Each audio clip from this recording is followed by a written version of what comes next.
સાબરકાંઠાના ઈડરના ઓળા ગામની વિદ્યાર્થીનીને સાથે અભ્યાસ કરનાર વિદ્યાર્થીઓ દ્વારા હેરાન પરેશાન તેમજ એસટી બસમાં અપડાઉન કરતા શારીરિક છેડછાડ કરતા હોવાના પગલે વિદ્યાર્થીનીએ એસિડ ગટગટાવતા તેનું મોત થયું હતું।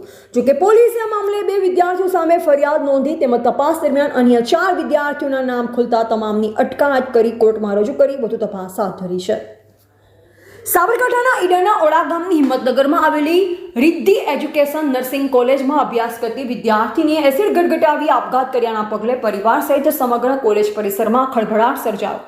જોકે આ મામલે ફરિયાદ નોંધાતા જાદર પોલીસે વિદ્યાર્થીની સાથે અપડાઉન કરનાર અન્ય સાથી અભ્યાસ કરનાર મિત્ર તેમજ કોલેજ પરિવાર સામે પણ આ મામલે ઊંડાણપૂર્વક તપાસ હાથ ધરી, જેમાં પોલીસને અન્ય 4 વિદ્યાર્થીઓના નામ ખુલ્યા હતા, જે તમામની અટકાયત કરી વધુ તપાસ અર્થે કોર્ટમાં રજૂ કરાયા છે।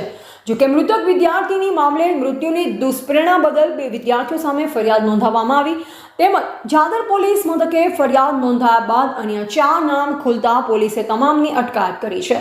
સાથોસાથ અન્ય 2 વિદ્યાર્થીઓની અટકાયત હજુ બાકી છે, ત્યારે આવનાર સમયમાં અન્ય 2 વિદ્યાર્થીઓની પણ તપાસ હાથ ધરાઈ છે। જોકે પોલીસ અન્ય 2 વિદ્યાર્થીઓની અટક કરી તેમને પણ કોર્ટમાં રજૂ કરી વધુ તપાસ હાથ ધરશે।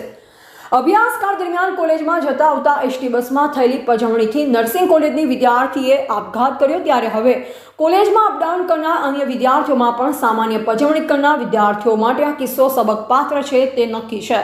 એવા રાજકમલસિંહ પરમાર, ભારતની સ્મિતા, સાબરકાંઠા। ગત 8 તારીખના રોજ ચાદર પોલીસ સ્ટેશનમાં એક આપઘાતના દુષ્પ્રેરણનું ફરિયાદ દાખલ થઈ હતી, જેમાં હેતલબેન કરીને એક વિદ્યાર્થીની હતી નર્સિંગ કોલેજની, એણે એસિડ પીને આપઘાત કરેલો હતો।